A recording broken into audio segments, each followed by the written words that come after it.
When we look back at the start of the 1950s, the economic landscape feels like a transmission from a different planet. A calm, suburban street appears, lined with modest homes and neatly trimmed lawns, capturing a quiet sense of prosperity. In 1950, the average price of a new home in the United States hovered around $7,400. A young couple stands outside a freshly built house, holding keys, their faces filled with pride. To a modern ear, that sounds like a typo. Perhaps the price of a high-end mountain bike or a used car. A modern-day buyer scrolls through expensive listings on a phone, visibly shocked. Yet for a post-war family, that sum bought a slice of the world. Children run freely across a wide backyard, while parents relax on the porch. It wasn't just four walls and a roof. It was a detached property with a yard for the kids, solid oak flooring, and a permanent stake in a growing community. Inside the home, polished wooden floors gleam under warm sunlight. The average annual salary at the time was approximately $3,200. A factory worker collects his paycheck at the end of a long shift. While that figure seems modest, its purchasing power was formidable. The same man confidently shops for groceries, filling his basket without hesitation. The price-to-income ratio was remarkably balanced, allowing a single breadwinner, usually the father, to support a spouse and multiple children, own a vehicle, and build equity in a home without the crushing weight of modern student debt or hyperinflated utility costs. A family gathers around a dinner table, sharing a meal in a warm, stable home. This was the era of the 30-year fixed-rate mortgage, becoming the standard, a financial engine that moved the middle class from crowded city apartments to the sprawling green lawns of the newly minted suburbs. A moving truck leaves a busy city block and arrives in a peaceful suburban neighborhood. However, it wasn't just about the big-ticket items. A small-town street comes alive with everyday activity. The 1950s economy was defined by a terrifyingly stable cost of living. Store shelves remained fully stocked as customers browsed calmly. A gallon of gas was roughly 29 cents. A driver smiles as the gas pump slowly ticks upward. A nickel could buy you a glass bottle of Coca-Cola or a pack of gum. A child happily trades a coin for a cold glass soda. Because the global supply chain was less complex and much of the production was domestic, the middleman costs that plague modern consumers were largely absent. A local factory hums with workers producing goods close to home. When we contrast this with the 21st century, the divergence is staggering. A crowded modern city skyline appears, filled with towering buildings and busy streets. Today, in many Western metropolitan areas, that same $7,400 wouldn't even cover the closing costs or a 3% down payment on a studio apartment. A frustrated young adult reviews housing prices on a laptop. We have transitioned from an economy of ownership and stability to one of subscription and debt. A phone screen fills with subscription notifications and unpaid bills. In the 1950s, the goal was to pay things off. Today, the goal is often just to keep up with the interest. Someone checks their bank account with visible stress. For the audience at Royal History, understanding this economic golden age is crucial to understanding why the 1950s remains the ultimate benchmark for the good life in the Western imagination.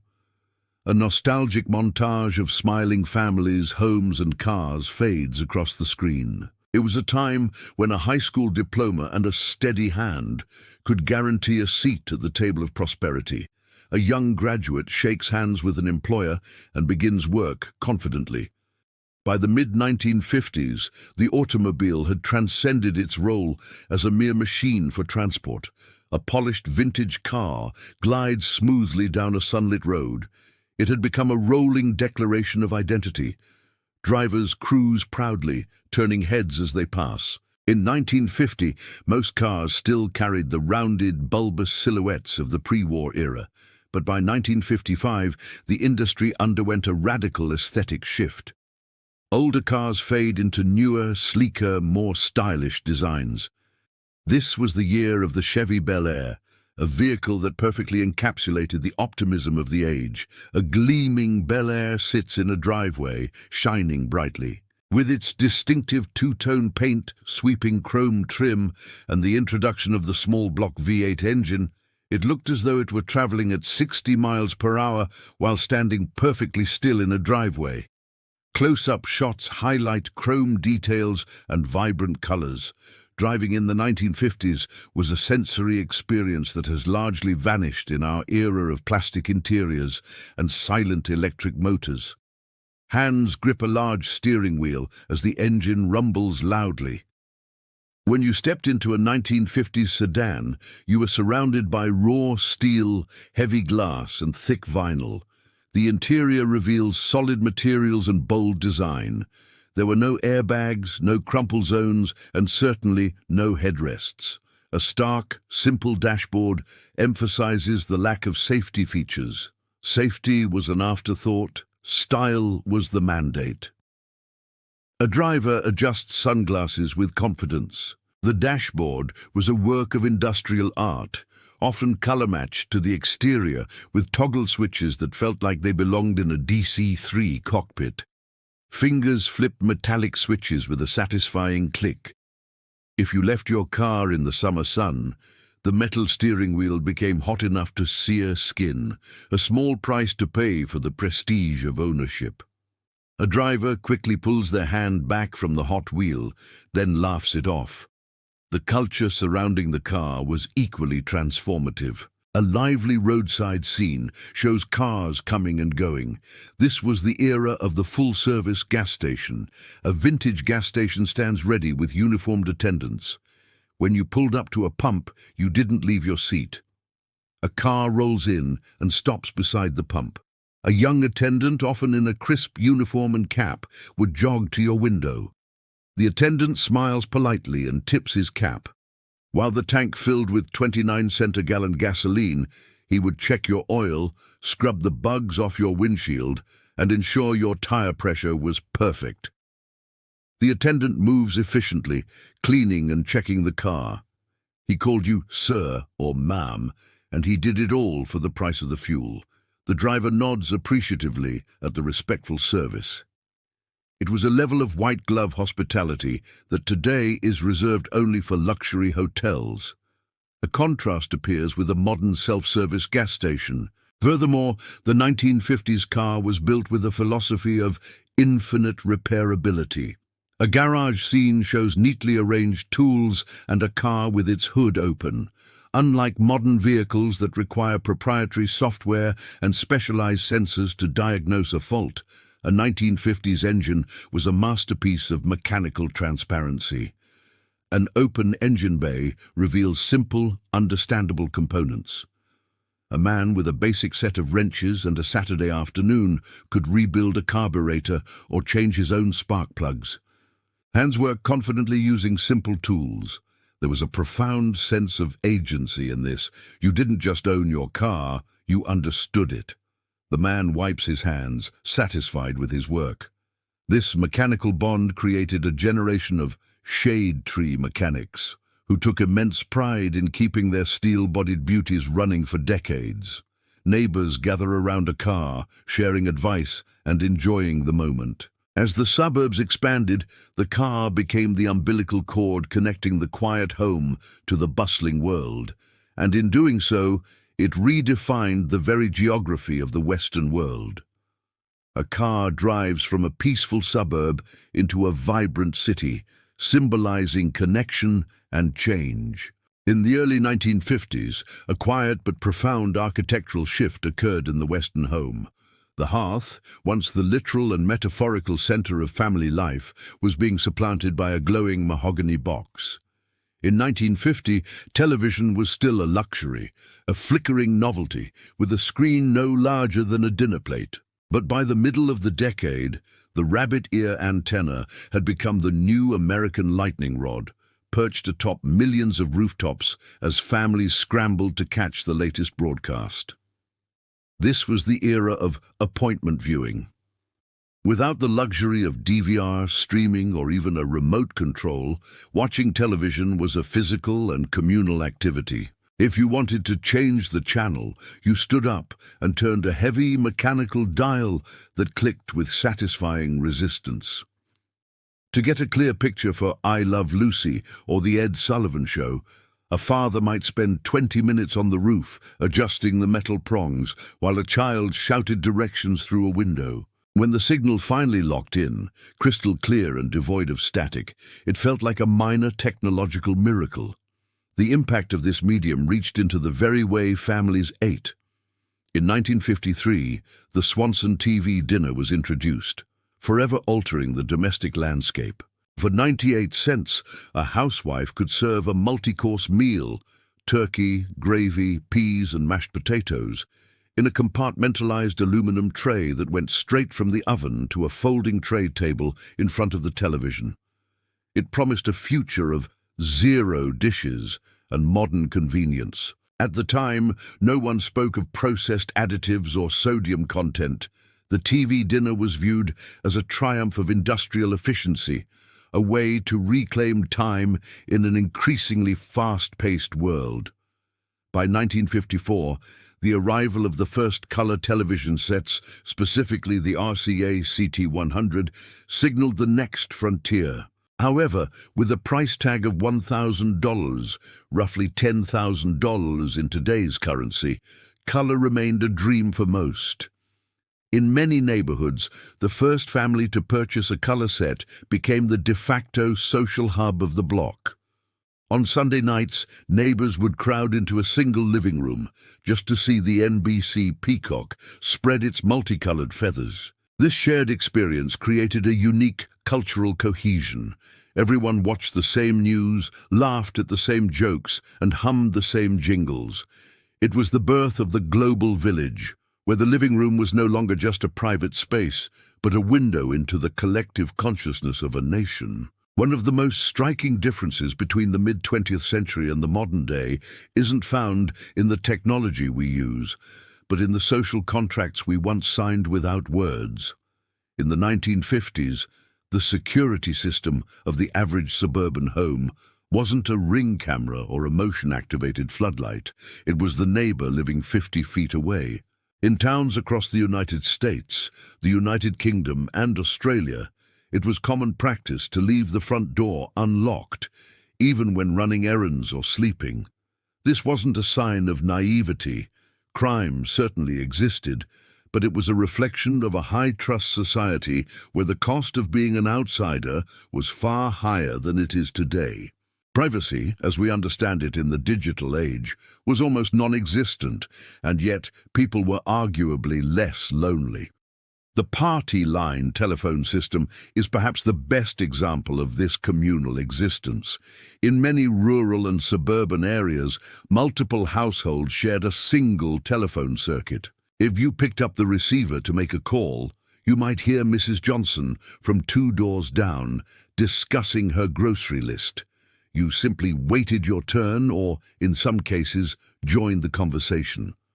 While this sounds like a nightmare to a modern smartphone user, it reinforced a sense of shared space.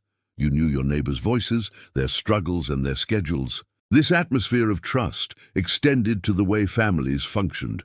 If a mother ran out of milk, she didn't check an app for delivery. She sent her 8-year-old walking 3 blocks to the corner store with a dollar bill. That child was supervised, not by a GPS tracker, but by the collective eyes of the neighborhood. Every adult on the block felt a secondary responsibility for the safety and conduct of every child. If you misbehaved at the park, the news often reached your kitchen table before you did. This was also the era of the handshake deal.